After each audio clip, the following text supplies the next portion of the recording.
about the Achilles. So if somebody has pain in their Achilles, they will not be able to really get that push off, right? So one way we can create push off is by building kind of like an external Achilles tendon for them, okay, using the tape. So what we want to do, I'm going to spray, is that okay? Yeah. Okay. So we'll just do a light spray just so that everything, the pre-rep sticks pretty well. Again, if they're going into competition, we do need to spray more heavily. So we'll let that kind of settle for a second and get nice and tacky. We'll want to use pre-wrap to kind of help protect the skin. So let's start kind of pretty far back on the foot, and then if you'll just hold that up. Yep. And then just gonna kind of take it.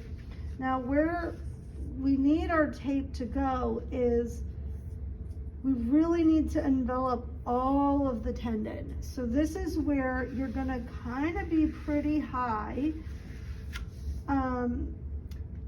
because of that junction that's right there. We want the tape to be slightly above that. Now remember, with our ankle tape, we said the opposite, right? We don't go that high.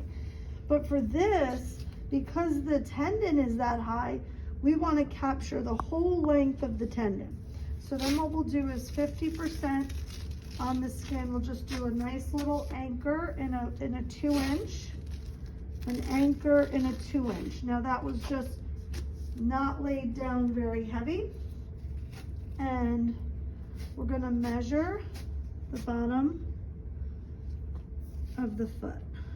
Okay, so that's usually my length that I need. What I see from first timers doing this tape is you guys make a little baby tape for a little baby foot.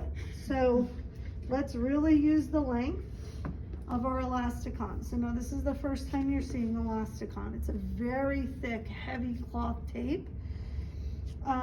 So it's really nice to build a good, strong mechanical holds. We're gonna clip.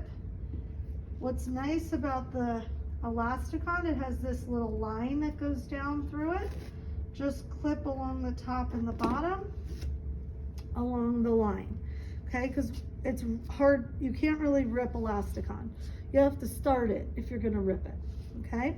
So what we're gonna do is we're gonna ask the patient to plantar flex. They don't have to like max plantar flex, especially for people who have a lot of plantar flexion, but you want them to be kind of like right in there is great. I'm gonna rip it just a little bit to wrap around the edges. I'm gonna have her reach down and hold these for me. Now, this is where the technique kind of, you have to practice this. We don't want to maximally pull, but I don't want to not pull at all. So it's kind of like right there is great. I'm going to hug and I'm going to rip and I'm going to just do like that. Now this piece, I'm going to go layer either just above it. I'm going to go just above it. I'm going to ask her to hold that for me. Again, that same kind of like pull out the tape a couple times. Find where you sense and then rewrap it around, okay? Now she's still holding for me. I'm gonna go in there and give it a few wraps around to really secure it.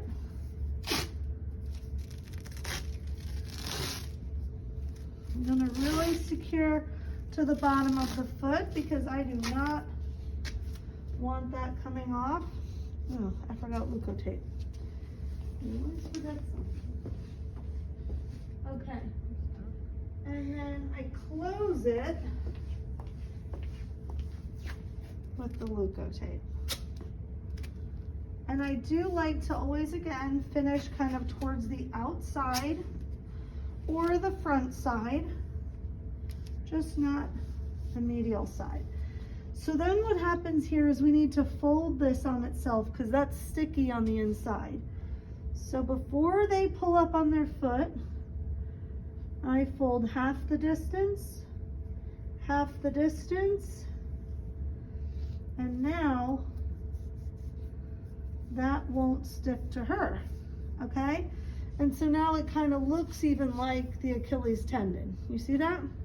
So now she can kind of check it. It's gonna be kind of springy right there, so that when she steps down and starts to walk, she's going to feel like there's this spring that's pushing her foot up. Do you sense that? Mm-hmm. Yep. So, and the more spring you want, the tighter the pull, or the more plantar flexion you go into, right? Because if they're really in plantar flexion when you put it on, it's like, boop, they're just gonna pop up. This way they don't have to work so hard to plantar flex and get that push off. It's gonna do it for you. Now I could have decided to kind of envelop the whole thing, but I don't find, like certain sports, and maybe if this is a football player with a high top, I might have done that. But if we're just wearing a typical sneaker or a cleat or something like that, I don't think we have to do all the way up. Again, I think athletes think like less is more. But what I don't want you to do is just do like one re-anchor at the top, because if you don't go and really secure this, the second she starts to run, it could just slip out the bottom. And the other thing you saw me do is I wrapped it around almost to the front. That's gonna also prevent it from pulling out. If you just lay the elasticon back here, most certainly it will pop out. So that's why we kind of really want it to come around, and we really want it to wrap around. So again, you have to have the length of the elasticon to do that, so that when you rip it, you really are wrapping around the front of the leg. Now, this could work for somebody who needs dorsiflexion assist as well. You would just do it from the top. Exactly. Everything would be flipped. And then the other thing you would have them do is, instead of plantar flex, you would have them dorsiflex. So that, and then our elasticon is going to be much shorter. Okay? Because that's as far as it really needs to get. So that when she goes to walk now, the second she goes to release, it's gonna pull her back up. So it's gonna act like the dorsiflexion. So this is someone who's having a tough time with dorsiflexion. Again, is there anything going on with the tibia? Why do they need that help? But they could easily flip that around. The other reason people might use a dorsiflex assist is because if they have posterior impingement here, that when they go up on their tippy toes, for example, like in the tennis serve, or again, running, something where you really use that end range plantar flexion, or dancing, right? They get up and point. That if that hurts, what you could do is the dorsiflex assist, so that when they do plantar flex, they're being blocked. They're not gonna get to the end range, which is gonna cause the pinch, okay, that they're feeling when they go up and point. So it's almost like it's keeping them from really getting to the far end of their dorsiflexion, which is the area at the moment they have pain, okay? So if we just flip it, and instead of plantar flexion, we add dorsiflexion, and we add it to the top. That's really the only difference, okay? So plantar flex assist is usually the one that gets more use, just because running sports and having the Achilles be an issue, or the calf be an issue, that generally gets more use. Then it's more rare to have that posterior impingement. Okay, any questions about that? Okay, so then let's take your other one off.